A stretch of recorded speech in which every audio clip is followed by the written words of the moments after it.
অনেক এজেন্সি থাকে।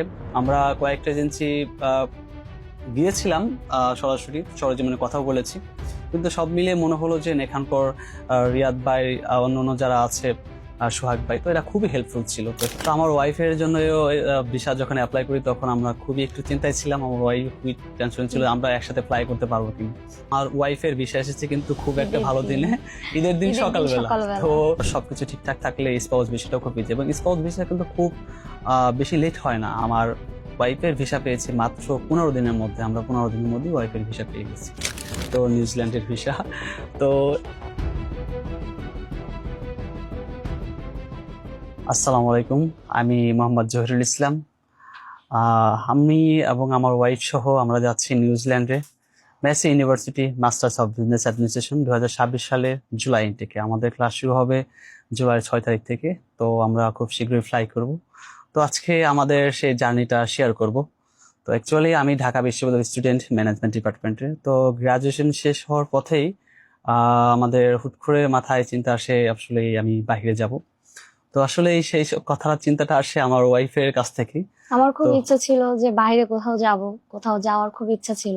তো সেখান থেকেই আমি ওনাকে খুব ফোর্স করি যে আমরা বাইরে যেতে চাই, তো আমরা একটু ট্রাই করে দেখি। সেই ক্ষেত্রে আমাদের এই বাংলা আইএলটিএস আসা।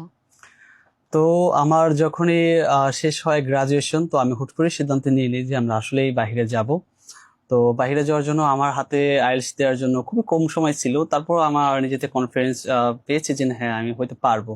তো খুব কম সময়ের মধ্যে আমি আইএলটিএস দিয়ে ফেলি, এবং আইএলটিএস দেওয়ার পর চলে আসি বাংলা আইএলটিএস দিতে। তো রাশেদ ভাইয়ের সাথে আমার ওইভাবে পরিচিত না হলেও আমাদের বিজনেস ফ্যাকাল্টির বড় ভাই ছিল।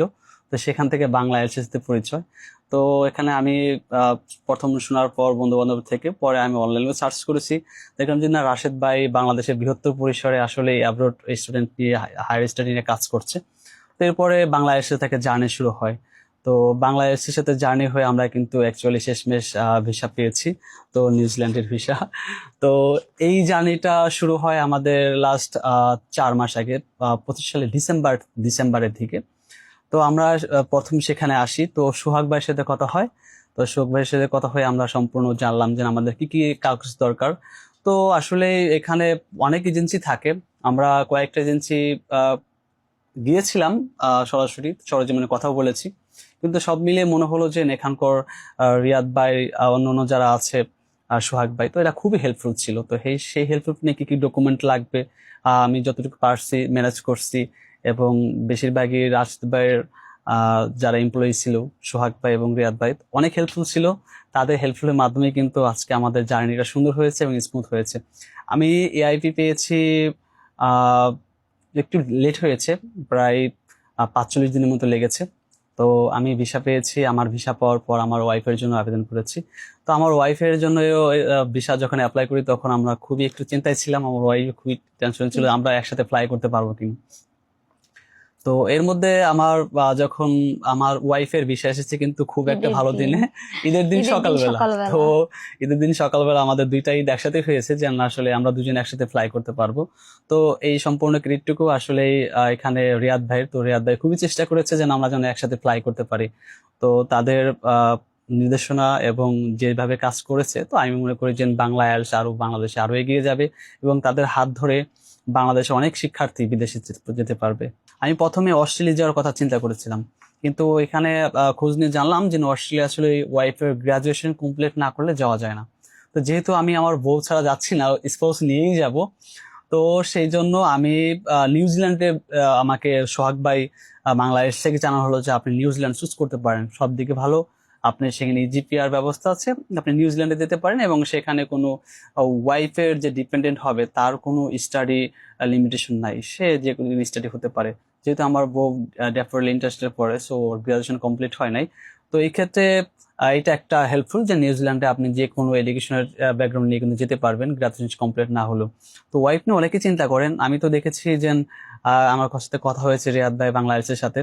তো এখানে বাচ্চা সহ অনেক লোক আমাদের সাথে ফ্লাই করবে, জার্নি হয়েছে, কথা হয়েছে।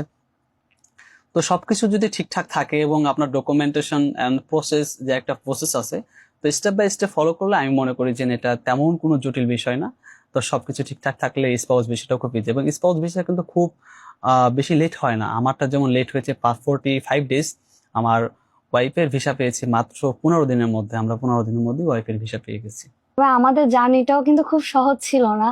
অনেক মানুষ অনেক কিছুই বলেছে যে এতদিন প্রসেস চলতেছে, কেন ভিসা পাচ্ছি না বা যেতে পারছি না। তো মেন্টালি ভাবে আমার হাজবেন্ড অনেকটা উইক হয়ে গিয়েছিল। তো সেই ক্ষেত্রে আমি তাকে মেন্টালি সাপোর্ট করার চেষ্টা করেছি, এবং সবকিছুর দিক থেকে বাংলায় আইএলটিএস যে সোহাগ ভাই, রিয়াদ ভাই আছে, ওনারাও আমাদেরকে অনেক হেল্প করেছে, মেন্টালি সাপোর্ট দিয়েছে। তো সব মিলে আমাদের জার্নিটা খুব ভালোই যাচ্ছে। যেহেতু রাশেদ ভাইয়ের বাংলা আইএলটিএস বাংলাদেশে মোটামুটি ভালো পরিচিত হচ্ছে, তো আমরা আমাদের মাধ্যমে আমরাও চেষ্টা করবো যে আমাদের বন্ধু বান্ধব যারা আছে বা ছোট ভাই থাকবে তারাও এখানেও আসবে, এবং বাংলা আইএলটিএস এর সাথে পরিচয় হয়ে তারাও হয়তো কোনো একদিন দেশের বাইরে চলে যাবেন ভালো কোনো ভবিষ্যতের উদ্দেশ্যে। তো আজকে এই পর্যন্তই। আল্লাহ হাফিজ।